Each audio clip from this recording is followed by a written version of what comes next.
초등학교 시절에 제가 서예를 배운 적이 있습니다.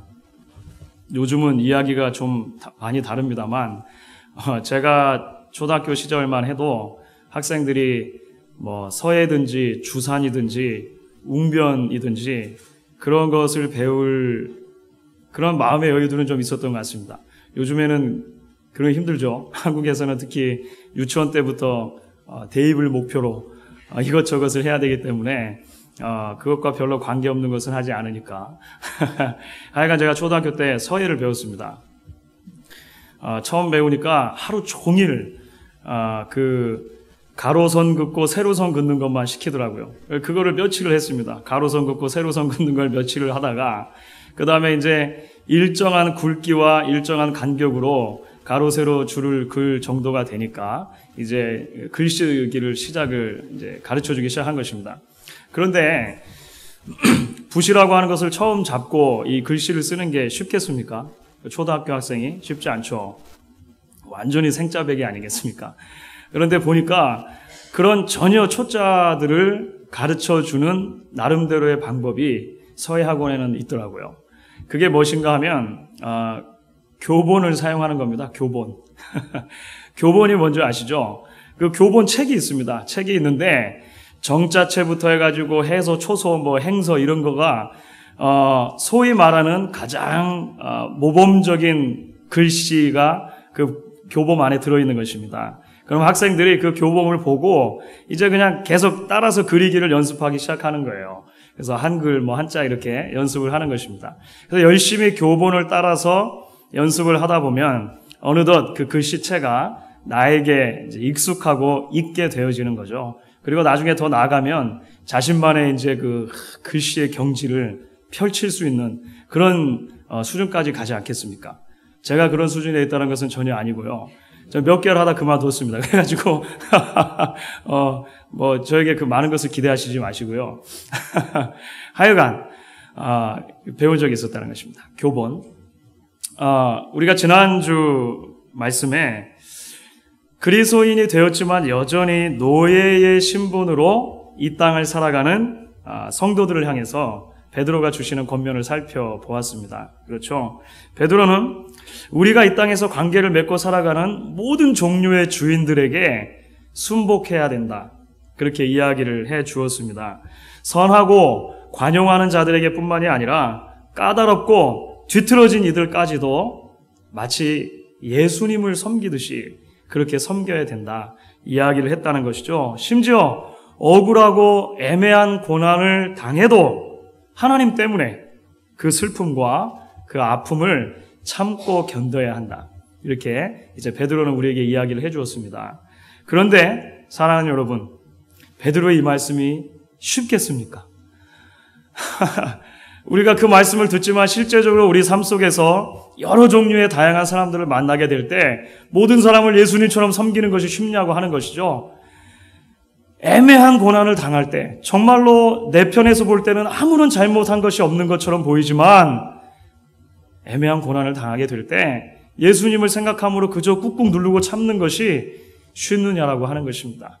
베드로 사도도 그것을 알고 있었던 것 같습니다. 그래서 베드로 사도는 그렇게 애매하고 어려운 고난 가운데서도 주를 생각함으로 참아야 된다라고 이야기를 던져놓고 나니까 문득 생각나는 한 분이 베드로의 마음속에 있었던 거예요. 그래서 그분의 이야기로 지금 이제 조금 격가지를 치기를 원하는 것입니다. 사실 여러분 성경을 읽다 보면 성경의 주제가 하나로 쭉 흘러가다가 중간에 꼭 이렇게 격가지로 빠지는 것처럼 느낌 받을 때가 있으실 것입니다.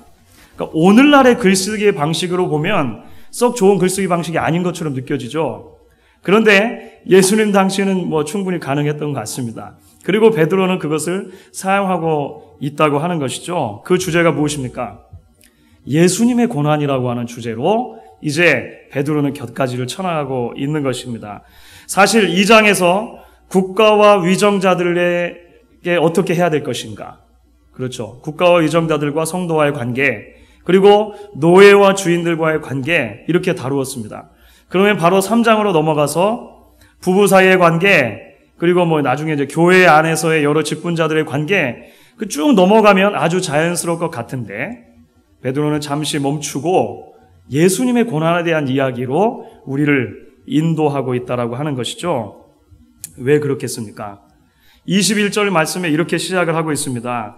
그리스도도 너희를 위하여 고난을 받으사 너희에게 본을 끼쳐 그 자취를 따라오게 하셨느니라. 재미있는 단어가 하나 등장하죠. 본이라고 하는 단어입니다. 여기서 나오는 본이라고 하는 단어는 본래 로마 시대에 아이들에게 글씨를 가르치기 위해서 사용하던 그 초 같은 거 있지 않습니까? 밀랍으로 만든 판을 말하는 것입니다.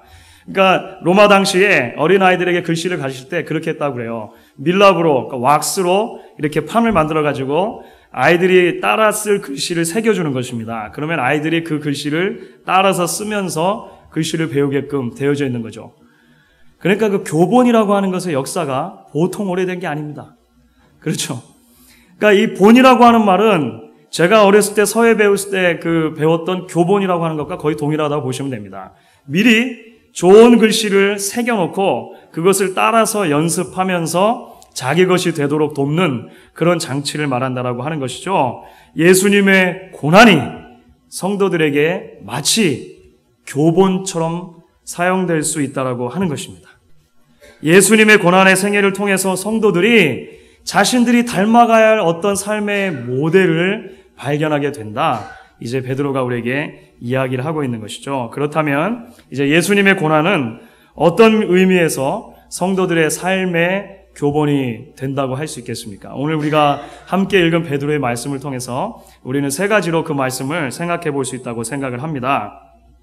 첫 번째로 예수님을 따라 사는 삶, 특별히 고난 가운데 그것을 어떻게 이해하느냐라고 하는 것은 고난의 목적을 이해하는 삶으로 첫 번째 우리가 이해를 해볼 수가 있습니다. 예수님의 고난을 떠올리면서 베드로의 생각이 가장 먼저 미친 것이 있었습니다. 그것은 바로 예수님의 고난이 분명한 목적을 가지고 있었다라고 하는 것입니다.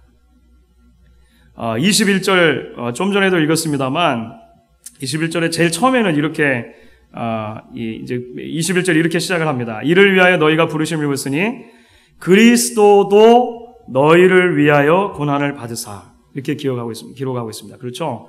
그리스도도 너희를 위하여 고난을 받으사. 그것이 무슨 말입니까? 예수님의 고난이 분명한 목적이 있었는데 그 목적은 우리를 위한 고난이었다라고 하는 것입니다. 그렇죠? 당신의 고난과 죽으심이 죄인들을 구원하시기 위한 목적이 있다는 사실을 분명히 알고 계셨기 때문에 예수님께서는 그 수많은 억울한 핍박과 애매한 고난 가운데서도 그 모든 것들을 묵묵히 받으셨다라고 하는 것입니다.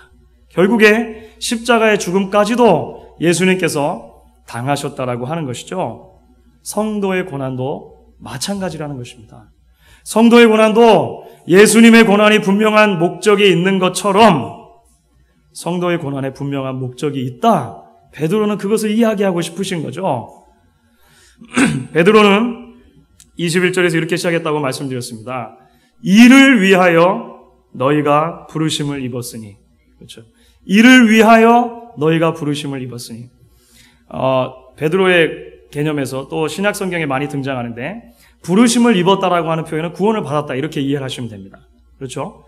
구원을 받았는데 이것을 위하여 구원을 받았다. 그러면 이제 이것을 위하여는 무엇을 말하는 것이 되겠습니까? 사실 앞에서 언급한 것입니다. 애매한 고난 혹은 선을 행하기 때문에 받는 고난 가운데서도 하나님을 생각함으로 참는 것 전체를 말하는 거예요. 결국 이렇게 우리가 이해를 할 수가 있겠습니다. 우리의 신앙과 양심에 비추어서 전혀 부끄러움이 없지만 왜곡되고 뒤틀린 인격을 가진 사람들이 의도적으로 악의를 가지고 우리를 괴롭히더라도 인내하면서 참는 것, 그것이야말로 성도들이 구원을 받게 된 이유 중에 하나라고 하는 거예요. 성도들이 성도로 존재하는 본질적인 그 이유, 목적 가운데 하나가 그렇게 예수님처럼 고난 가운데서도 참는 것이다라고 이야기를 해주고 있다는 것입니다. 우리는 일전에 살펴보았던 베드로전서 2장 9절의 말씀을 떠올리게 됩니다. 베드로전서 2장 9절의 말씀은 굉장히 유명한 말씀이죠. 이렇게 기록이 되어 있습니다. 오직 너희는 택하신 족속이요 왕같은 제사장들이요 거룩한 나라요 그의 소유된 백성이니 이는 너희를 어두운 데서 불러내어 그의 기이한 빛에 들어가게 하신 자의 아름다운 덕을 선전하게 하려 하심이라. 이렇게 말하죠. 사랑하는 성도 여러분, 하나님을 알지 못하고 사는 삶은 아무리 부유하고 넉넉해 보여도 어두움 가운데 사는 것입니다. 예수님을 통한 하나님과 바른 관계를 누리지 못하고 사는 삶은 아무리 많은 쾌락과 즐거움을 누리는 것 같아 보여도 성경은 그것이 어두움 가운데 사는 것이라고 말합니다. 구원은 무엇입니까? 어두움 가운데 있었던 우리들을, 죄인들을 빛의 나라로 옮겨주시는 것이다. 이게 베드로의 표현이죠. 제가 신방을 하면서 여러 성도님들을 뵙고 말씀을 나누면서 깨닫는 것이 있습니다. 그것이 무엇이냐면 우리 성도님들께서 살아오신 삶의 궤적과 경험해오신 경험이 모두 다 다르다라고 하는 거예요. Everyone has his own story or her own story. 그죠? 모든 분들이 본인의 이야기들을 다 가지고 있으신 거죠. 저는 재밌습니다. 그 이야기를 듣는 게. 자주 말씀해 주세요. 그런데 여러분, 우리가 모두가 다 다른 경험과 다른 삶의 궤적을 지나왔지만 예수 그리스도를 믿고 그 믿음 안에서 우리가 하나님을 예배하고 있다면 적어도 우리에게는 하나의 공통점이 있다는 거예요. 그것이 무엇입니까? 어두운 가운데서 빛의 세계로 옮겨지는 놀라운 경험을 우리 모두가 다 했다는 것입니다. 하나님께서 어두운 가운데 있던 우리를 빛으로 불러주셨다라고 하는 것이죠. 그렇다면 그렇게 어두운 가운데 있던 우리를 빛의 나라로 옮겨주신 이유가 무엇이냐고 하는 것입니다. 베드로가 2장 9절에서 말하는 것은 왕같은 제사장이요 거룩한 나라가 되어서 이 땅 가운데 하나님의 아름다운 덕을 선전하기 위하여 부름을 받았다는 것입니다. 하나님의 그 아름다운 덕을 선전하기 위하여 우리가 구원을 받았다 이야기하는 것이죠. 그러면 여러분 이제 좀 그림이 그려지십니까? 2장 9절의 말씀과 조금 전에 살펴봤던 2장 21절의 말씀을 이제 나란히 놓고 보면 우리는 이렇게 이해를 할 수가 있는 것입니다. 한 사람의 성도가 이 땅을 살면서 그를 구원하신 하나님의 아름다운 덕을 가장 효과적으로 선전할 수 있는 방법이 무엇이냐고 하는 것입니다. 그것이 바로 애매한 고난 가운데 하나님을 생각함으로 참는 것이라고 하는 것이죠. 여러분들 그 그림이 좀 그려지십니까?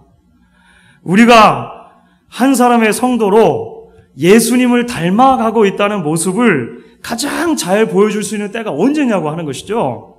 베드로의 쭉 논리에 의하면 그것은 바로 억울하고 애매한 일들을 당할 때 우리가 어떻게 반응하고 있느냐라고 하는 모습 속에서 예수를 닮은 우리의 모습이 가장 극명하게 드러날 수 있다라고 베드로가 이야기하는 것입니다. 고난 가운데 분명한 목적이 있는데 그 목적은 무엇입니까? 우리의 고난을 통해서 하나님께서 영광 받기를 기뻐하시고 우리가 우리의 삶의 열매들을 통해서 하나님만이 우리의 주인이시다는 것을 고백되어지기를 하나님께서 기대하고 계시다라고 하는 것입니다. 이제 이러한 첫 번째 원리는 자연스럽게 두 번째 원리로 넘어가게 됩니다. 보다 좀 구체적으로 애매한 고난에 처하게 됐을 때 도대체 예수를 닮는다는 게 그러면 뭘 의미하는 것인가? 도대체 어떻게 해야? 그렇지 않습니까? 어떻게 해야 우리가 애매한 고난 가운데 그냥 예수를 생각함으로 참는다라고 이해할 수 있겠는가? 그냥 꾹꾹 눌러두면 되는 것인가? 그렇죠? 베드로는 우리에게 조금 더 나아가서 예수님의 삶의 본을 통해서 구체적인 이야기들을 해주고 있습니다. 그것은 바로 자신의 권리를 주장하기보다 희생을 선택하는 삶이라고 하는 것입니다. 자신의 권리를 주장하기보다 예수님을 생각함으로 희생하는 삶, 그것이 바로 예수님을 닮아가는 삶의 모습이라고 하는 것이죠. 오늘 22절과 23절 말씀에 이야기를 하고 있습니다. 우리 같이 한번 읽도록 하겠습니다. 오늘 본문의 22절과 23절을 같이 읽겠습니다. 저는 죄를 범치 아니하시고 그 입에 괴사도 없으시며 욕을 받으시되 대신 욕하지 아니하시고 고난을 받으시되 위협하지 아니하시고 오직 공의로 심판하시는 자에게 부탁하시며. 여러분, 예수님은 완전한 분이셨습니다. 완전한 분. 죄가 없으신 분이다라고 오늘도 베드로는 이야기를 합니다. 우리가 지난 시간에 성도가 당하는 고난에 두 종류가 있을 수 있다라고 말씀을 드렸어요. 기억이 나십니까? 우리가 애매히 받는 고난도 있지만 우리의 죄 때문에, 우리의 잘못 때문에, 우리의 연약함 때문에 받는 고난도 있다는 것이죠. 예수님은 고난을 당하시되 자신의 연약함과 자신의 부족함, 자신의 한계 때문에 고난을 당하신 것이 아니라고 하는 것입니다. 죄가 없으시되 고난을 당하셨다는 것이죠. 그렇기 때문에 예수님이 당하신 모든 고난은 애매한 고난, 그죠? 모든 애매한 고난에 가장 좋은 예가 되어진다라고 볼 수 있는 것입니다. 예수님께서 그렇게 고난을 당하실 때 보여주신 반응이 무엇이었냐고 하는 것입니다. 죄 없으신 예수님께서는 자신을 욕하는 자들에게 욕으로 돌려주시거나 고난을 주는 이들을 위협하지 않고 그것을 모두 다 받아들이셨다라고 하는 것입니다. 자신의 권리를 주장하기 이전에 희생을 택하시는 예수님의 모습을 우리가 보게 된다라고 하는 것입니다. 사랑하는 성도 여러분, 우리가 살고 있는 시대는, 그리고 우리가 살고 있는 사회는 개인의 권리에 대해서 굉장히 민감한 시대를 살고 있습니다. 15년 전에 제가 미국에 왔을 때 이해 안 됐던 사람들이 자주 사용하는 단어 중에 하나가 수한다는 거예요. 수한다는 것. 틈만 나면 수한다는 거예요. 그래서 나중에 알고 보니까 이 미국 사회가 전반적으로 개인의 권리, 그렇죠. 그리고 개인의 이익을 굉장히 보호하는 것에 대해서 관심이 많이 있고, 그렇기 때문에 개인의 이익이나 권리에 손해가 가해진다라고 생각했을 때 어떻게든지 간에 그것을 다시 쟁취하는 것, 그렇죠. 그리고 그것의 한 방편으로 고소하는 것, 수하는 것이 굉장히 많은 그런 일반적인 이 삶의 풍토라고 하는 것을 발견하게 되어집니다. 요즘은 한국도 마찬가지인 것 같아요. 하여간 국회의원도 백성들을 수하고 백성들도 막 수하고 이런 일들이 많다고 그렇게 들었습니다. 그런데 복음은 무엇이라고 이야기를 합니까? 복음은 복음 때문에 우리의 권리를 반드시 포기해야 될 때가 온다라고 하는 거예요. 모든 경우에 그런 것은 아니지만 우리가 예수님을 따라간다고 결단하기 시작했을 때, 예수님을 따르는 삶을 산다라고 우리가 마음 안에 결정하기 시작했을 때 어느 인생의 시점 가운데 우리의 권리를 포기하고 희생해야 되는 것을 말씀이 요구할 때가 온다라고 하는 것입니다. 제가 오늘 한 목사님의 글에서 이런 이야기를 읽은 적이 있어요. 그 목사님의 그 아들이 중학교 다닐 때 이제 학교에서 시험을 봤다는 것입니다. 한국에서요. 시험을 봤는데 어느 날은 이제 중간고사 기간 중에 영어 시험을 보고 아들이 돌아왔습니다. 그런데 영어 시험을 보고 집에 돌아왔는데 아들의 표정이 심상치가 않은 거예요. 투덜투덜 하는 것입니다. 왜 그러냐고 물어봤더니 나는 분명히 답을 정확하게 쓴 것 같은데, 맞는 답을 썼는데 선생님이 틀리게 채점했다는 거예요. 그래서 선생님이 그럴 수도 있겠지 이렇게 생각을 했는데, 이제 일주일 뒤에 시험지를 받아오는 날이 있는데 시험지를 받아오는 그날도 다시 또 아들이 투덜투덜 하더라는 거예요. 이거 정말 내가 맞았는데, 내 답이 맞는데 왜 선생님이 틀리게 했는가. 하도 아들이 투덜거리니까 이제 이 목사님께서 시험지를 펼쳐보신 것입니다. 아들이 말하는 문제는 뭐였냐면 그 문제는 이런 겁니다. 다음 주어진 글을 읽고 이어질 응답으로 가장 적합한 것을 고르시오. 한국 영어 시험 이런 거 많이 나와요. 국어 시험도 마찬가지인데. 영어 문장 이렇게 주어졌어요. I broke your CD player. It's all my fault. 그러니까 내가 너의 CD 플레이어를 망가뜨렸어. 전적으로 내 잘못이야. 이렇게 이제 이야기를 한 겁니다. 다음에 이어질 문장으로 맞는 것. 1번. 요즘에는 5개가 나오나 봐요. 1번. Not at all. 천만의 말씀이야. 2번. Thank you. 고마워. 3번. Never mind. 괜찮아. 4번. Of course not. 물론 아니고 말고. 이렇게 번역할 수 있겠죠. 5번. You should not use that. 내 걸 만지지 말았어야지. 이게 이제 5번이었어요. 그러니까 주어진 예문은 미안하다고 한 거 아닙니까? It's all my fault. 그죠? 미안하다고 했으니까 선생님이 기대하는 자연스러운 정답은 뭐겠습니까? Never mind. 3번이죠. 괜찮아. 괜찮아. 근데 여러분 이 아들이 답을 뭐라고 썼겠습니까? 5번. You should not touch that. 그러게 내가 만지지 말라 그랬지. 만지지 말았어야지. 왜 만졌어? 이런 의미죠. 아들은 그게 맞다고 생각한 거예요. 그래서 내 건데 왜 만져가지고 망가뜨렸느냐라고 하는 거죠. 사실 우리 모두는 크고 작은 차이는 있지만 이 아이처럼 우리가 가지고 있는 것이 손해를 보는 것에 굉장히 민감한 사람들은 맞는 것 같습니다. 그렇지 않습니까? 우리 마음속으로 늘 You should not touch that. 왜 내 삶을 건드리냔 말이지. 그죠?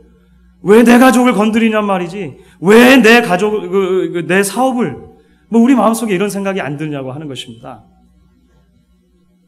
심지어 교회에서조차 어떤 문제가 생기면 서로 권리만을 강조하고 따지려 할 뿐 아무도 희생하지 않으려고 하다가 교회에 더 큰 분란과 어려움이 생기는 경우도 있는 것을 우리가 종종 보게 된다라고 하는 것입니다.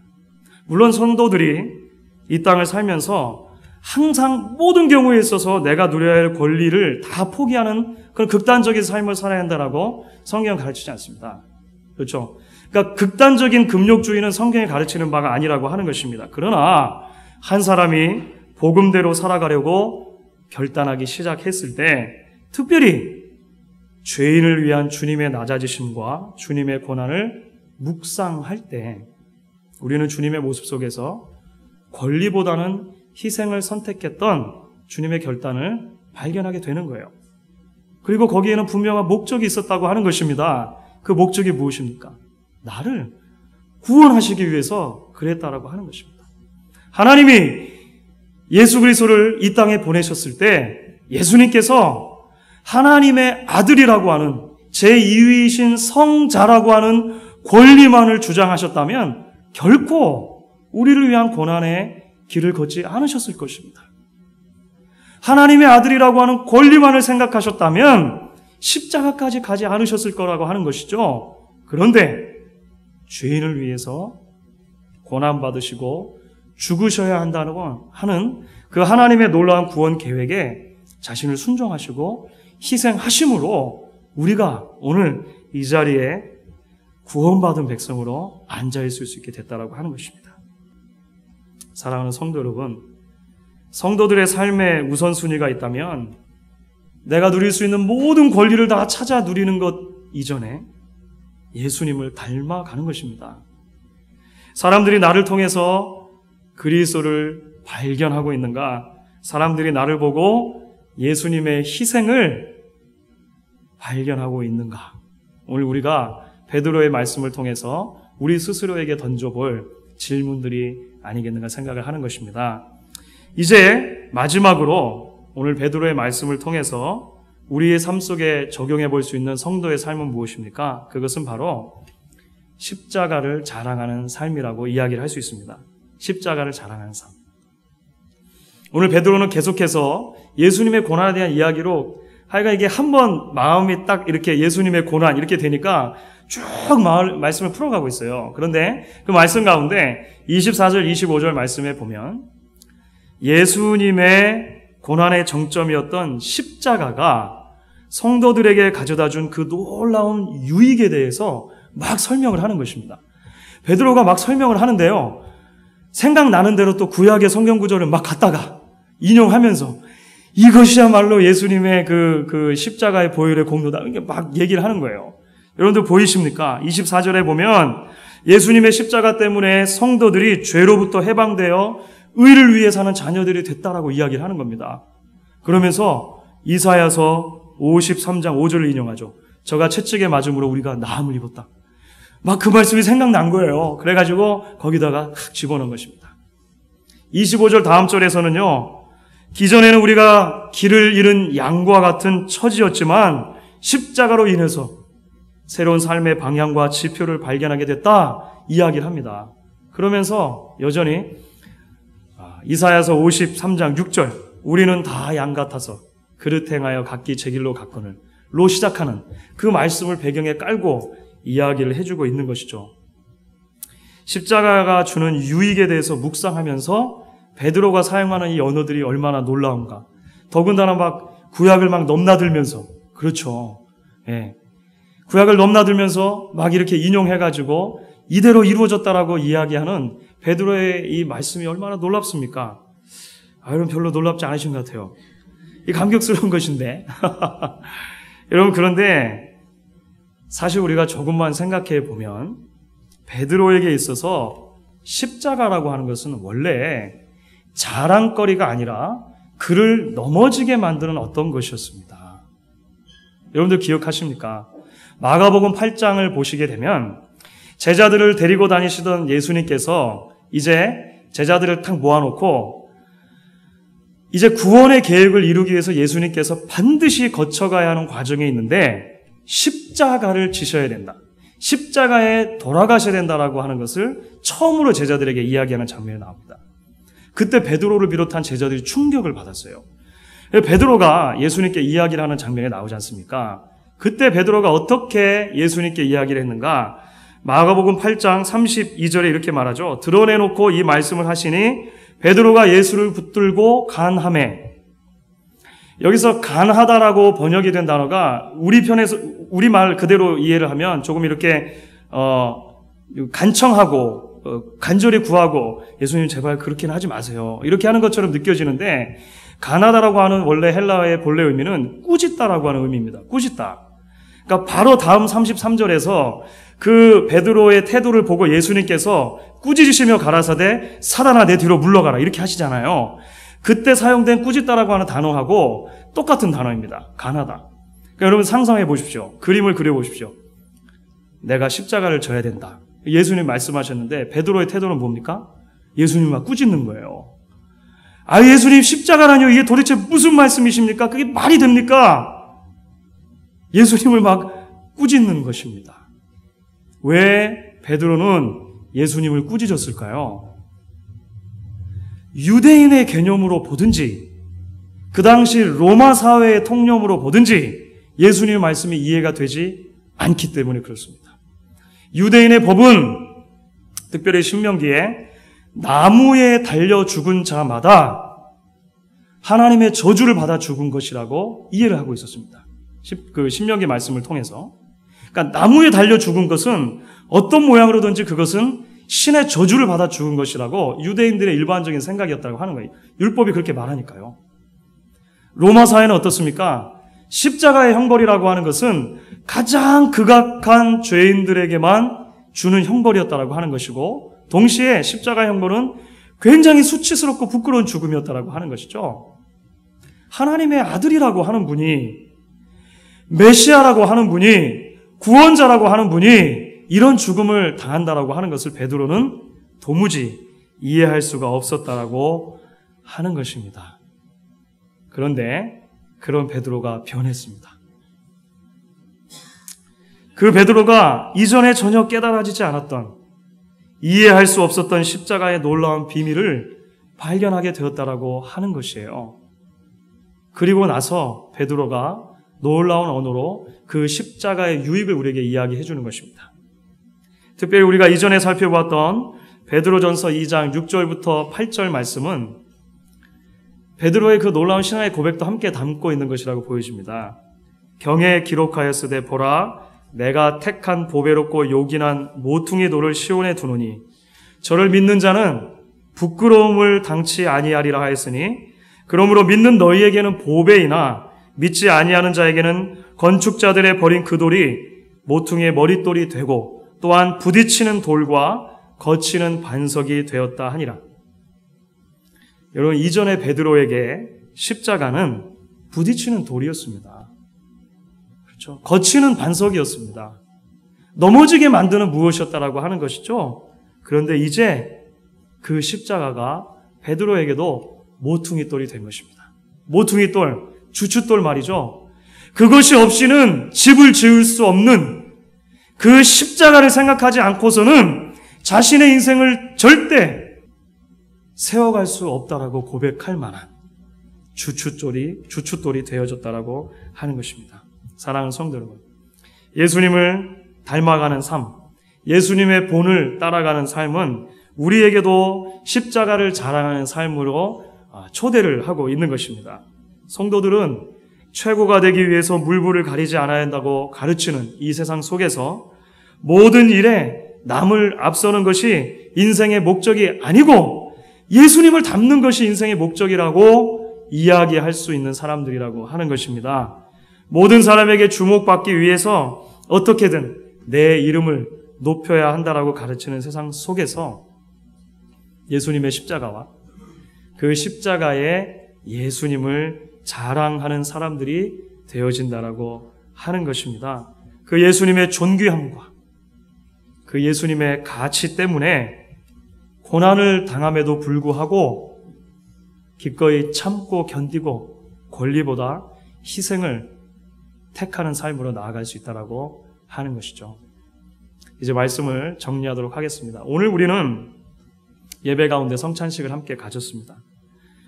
우리는 왜 정기적으로 성찬식을 통해 주님의 살과 피를 기념하고 주님의 고난을 기억하는 것입니까? 물론 예수님께서 그렇게 하라고 하셨으니까 우리가 합니다. 하지만 성찬을 우리가 기억하고 진행하는 것, 또는 1년에 한 번씩 고난주간, 부활주일을 우리가 기념하며 섬기는 것은 단지 예수님을 향한 좀 더 불쌍하게 여기는 마음을 가지고 예수님의 십자가를 동정하기 위함이 아니라는 것을 기억할 필요가 있습니다. 오히려 고난이 던져주는 우리의 삶을 향한 화두를 붙들고 주님께서 살아가시는 그 삶에 우리의 삶을 비추어 보는 것이죠. 오늘 베드로는 우리를 예수님을 본받는 삶으로 초대하는 것입니다. 힘들어도 끊임없이 예수를 바라보는 삶을 살게 되기를 바라는 것입니다.